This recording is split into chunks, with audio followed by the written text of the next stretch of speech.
Fantastic. Welcome, Andrés. Great to Well, have you.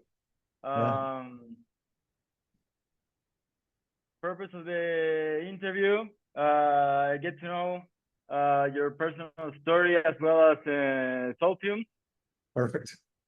and just get a glimpse of the why you're doing what you're doing. Perfect. So we can get started with the basics. If you could Yeah, tell us about yourself and your current role with. sure. Thanks for the invitation, Andres. A pleasure to be chatting with you here. Listen, I'm born and raised in Uruguay. I've had a couple of professional chapters before Solfium. I'm one of the three co-founders. I'm the CEO, and we basically have been working for the last 3 years, looking to accelerate the adoption of solar energy in Mexico to start, and from there, big ambitions for the region and for the world. So that's what we are. Fantastic. We'll get to the actual work Solfium is doing. We'd like to hear more about life before Solfium. So you're not the only founder that comes from a long career in corporate. That's right. You got share a little bit more about that. Yeah, sounds good. But listen, I think I have founder or entrepreneurial DNA, because I had I wouldn't call it a business, but I worked with my brother doing all kinds of random stuff, washing cars and doing the kinds of things you do in the summer to get some cash when you're a 6-year-old kid in Uruguay, which is a very nice and safe place to be a kid running around back in the day. But yeah, I moved to Canada to go to university and found amazing opportunities there, and decided to stay at least for some time. And as you mentioned, I started my career in General Electric. I don't think you can go as more corporate than that, but it was a great learning experience. It was a finance leadership program with rotation, so I got to see different divisions of GE, get exposure to great people. And then I started in Bombardier, which is a Canadian aerospace company. And since I studied business, I wasn't particularly, on a track to go into technical roles or a more technical industry, but I ended up spending 16 years there.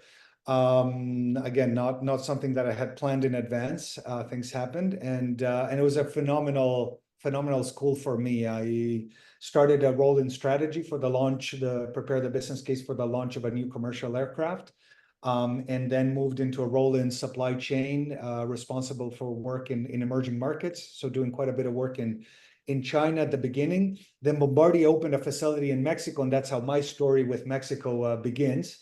It was part of my mandate. I was doing work with Mexico, China, Russia, and India, but Mexico became an important part of my portfolio, and I started spending a lot of time here.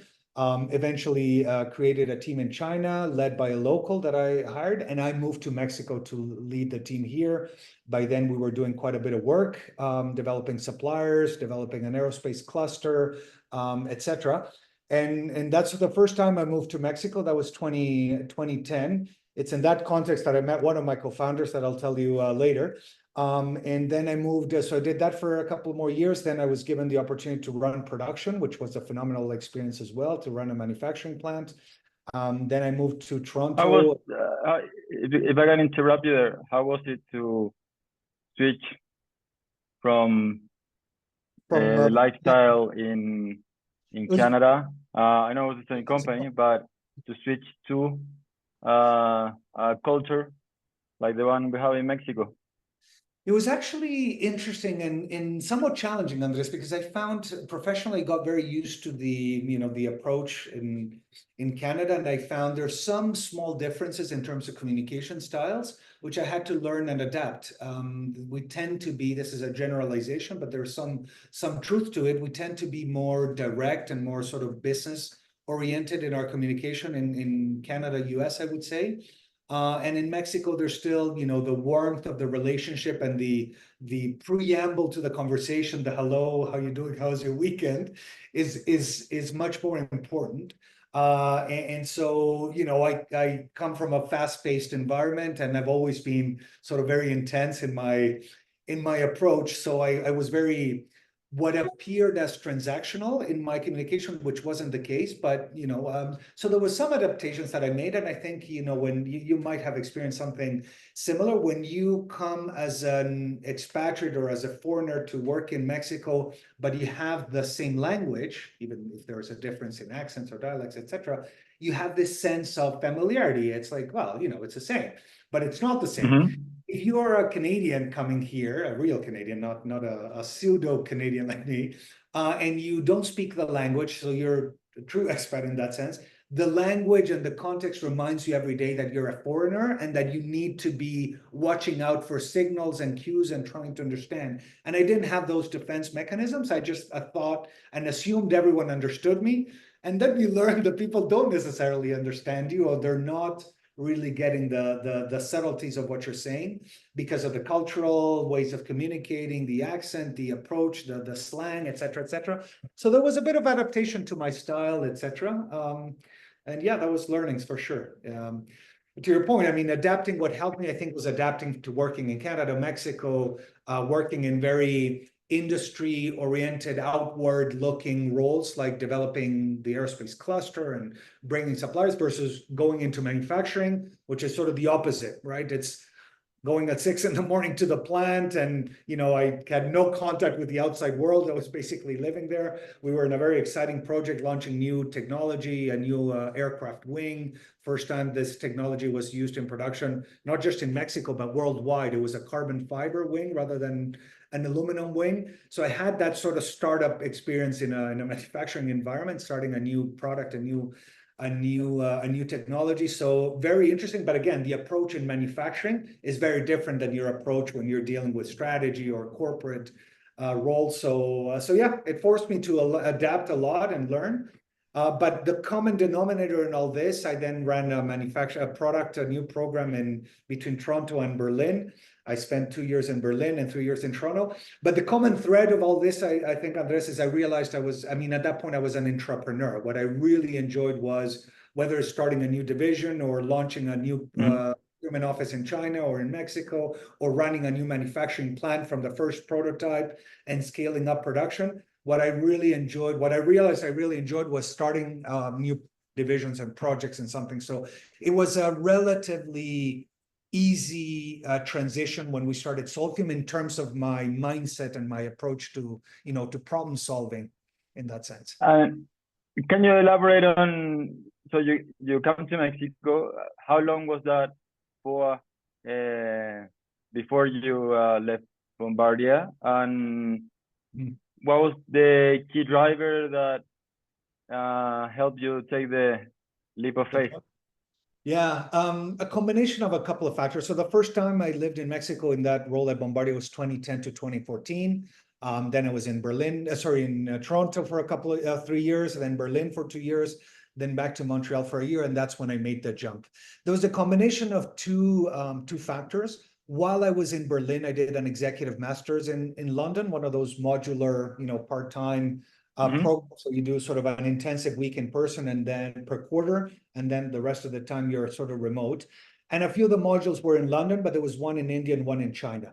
And the module in India was focused on impact business models and how technology can help, you know, solve some of our more challenging problems in the world.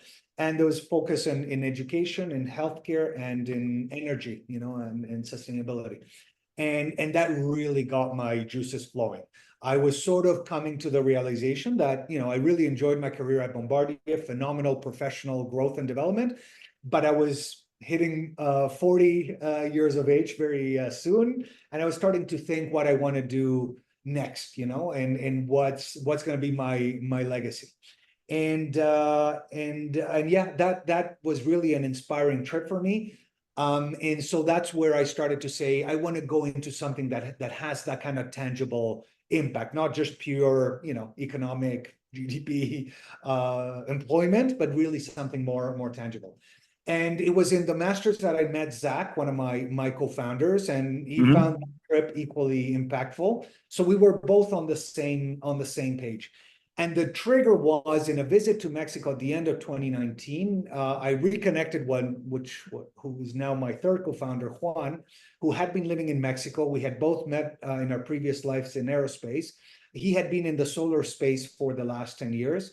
And he had this idea, it was an idea in his head, which turned into a napkin, which I really liked in that conversation. And again, it was just as I was coming, thinking about all these things. And his idea was, there's ways to use technology to facilitate adoption of solar. He told me about the opportunity. I obviously didn't know much about solar in Latin America. And I took a deep dive, and 2 months after, I said, I'm in. And that napkin turned into a PowerPoint, and that PowerPoint turned into incorporating a business, and that business is today what Solfium is. So, what would you say was you said you did that deep dive. What would you say was one of the key reasons why this topic in particular, or industry or challenge, draw your attention to this extent? First of all, I quickly got convinced. I mean, obviously, we all, even before being in this space, I was following the worldwide trend on energy, on renewables, on the need for countries and companies to find solutions, to the big challenge on climate change and mitigating, temperature rises, etc. So for me, it was just getting some basic facts around the potential for solar. And I got very quickly convinced that solar eventually was going to be ubiquitous. And we were in a once in a lifetime transformation as the Industrial Revolution was, where solar was becoming the cheapest and was already the cleanest source of electricity. So for me, I said it was a matter of time. It's a matter of time until we have this future where it will be inconceivable to have a roof and not take advantage of the energy from the sun, because it will be the most efficient. So then the question becomes, why is the adoption slow? If we are already at that inflection point where solar has become so much more affordable, why? And that's what I had been discussing with Juan, where we saw in Mexico and in Latin America, very fragmented markets, not easy solutions for customers to adopt solar. Compared to Europe, which was much further advanced, and you looked at some numbers that made no sense. Germany has 8 times more adoption in solar than Mexico, but has 1/5 of the radiation. So you need 5 times the system, at least 5 times the investment to get, an apples to apples savings there. But they've done it 8 times, more than we do. So that's when I quickly realized that there was a massive potential. And looking at what the business model said, we discussed, and I very quickly said, this is it. There's a massive opportunity here. Let's do it. What would you say were some of these key barriers that have slowed down solar adoption? Adoption of solar. I think a big part of it is awareness. Obviously, it's people, it's something that like any technology, and I always use the analogy. My mom growing up in her pueblo in Uruguay, there's one TV in the whole town. This is it. Like, we're still at that stage where it's still not common to see rooftop solar. It's becoming more common, but 4 years ago when we were starting Solfium, thinking about Solfium, was still rare. If you don't see that your neighbor has done it and everyone else is doing it, it's something sort of remote, and everyone is busy in their day-to-day. They don't spend time, unless you're motivated and very driven by sustainability, or you're just a very curious, technically curious technology sort of early adopter. Your day-to-day, you focus on other things. And so awareness being number one. Once you're sort of beyond that level of awareness, what we found is customers that are sort of curious and want to look into it, you start researching the industry, and there's very different solutions out there. It's a very fragmented market. I think you and I have discussed this in Europe and in the US. The fact that there's always been government incentives have created big industry players and leaders. The moment you have those big players that have the budget to launch marketing campaigns and to find channels to reach to the customer and make it simple for you. It's in your face. That facilitates adoption. But when you're in a market that is operating traditionally and as fragmented as plumber or electrician, very small local businesses in every village, customer is not easy. A customer needs to Google, find solutions. They get different answers. They get discouraged. It's not something that they're familiar with. And so that's the sort of key dynamics that we saw in the market. And we said we need tech to facilitate customer adoption. How would you describe then moving on to the Solfium specific solution? So you had these barriers in mind, the opportunity also, you knew what was the size of the opportunity. Mm-hmm. How does the Solfium solution resolve this problem? Well, the fundamental solution was,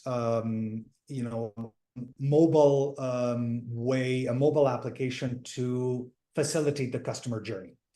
But to do that under the hood, there was a lot of things that we needed to do to operate that tech efficiently and to be able to scale up, because we really wanted to have a good solution for the customer, but also a scalable business model. And so there was a combination of a tech stack, which with our own internal systems that would allow us to manage those customers. So it looks like a managed marketplace where you have customers that through our tech will connect with all the moving pieces, installers, manufacturers, financing options, etc., and make that customer journey simple, intuitive, and easy so that they can move through that process. That was the first component, if you will. You got to solve that last mile. And then what we did was agglomerate that solution or integrate that solution for what we saw at the same time was the other big or the specific opportunity or approach that we decided to tackle, which all these big companies making commitments towards decarbonizing their value chain and acknowledging that, first of all, their biggest source of emissions comes from their value chain. It's not their own internal operations because of the scale. Two, they need then to bring renewable energy because energy is your biggest source of the emissions. So you need to bring renewable energy to your entire value chain. And three, because your value chain is very fragmented and it's outside your direct control, it's very hard to deploy, measure, and report what's happening in your value chain. And that's how we decided to adapt our solution to create a unique product for corporates to allow them at scale to deploy, measure, and report decarbonization in their value chain with solar. Fantastic. In that space, how would you describe in a snapshot where are you now in terms of growth and it's been stage you are with Solfium, and where do you see the 5-year Solfium looking forward? It's been, as you're well aware, it's been quite an exciting ride. We've been growing about 3x per year. And we are very proud after 3 years of operations to be serving, world-class customers like Coca-Cola, Pepsi, Scotiabank, Mabe, Liverpool, Asturianos, Michelin, ABB, et cetera. And this approach has given us a very efficient, low customer cost of acquisition, a way to scale up commercially. So we have a massive pipeline, which is what gets us obviously very excited about the future. So we have a lot of traction with these customers, and they're excited about scaling up what we're doing with them. Over the next 5 years, we see us really penetrating deep. I mean, as you know, the potential is massive with convenience stores. For example, with Coca-Cola, there's 1.2 million convenience stores in Mexico, of which the big chains like Oxxo, if you round up, you maybe get to 50,000. Combining all the big chains, Oxxo is 22,000, and combine everything else and sum it up and round it up, and it's 50,000. So you still have 1.1 million independent convenience stores that we're going to reach. In saying what we're doing with banks in terms of enabling green products like the green mortgage for Scotiabank, et cetera. So in summary, we see us penetrating deep our customer base, obviously developing new key accounts like these ones. And in 5 years, I'm certain that we're going to be operating and bringing this solution in other markets in Latin America. So it's a very, very exciting times for us. This rapid growth you've had since inception to this huge customer base you're dealing with now, what would you say is one of the key surprise insights you had on that part of the journey?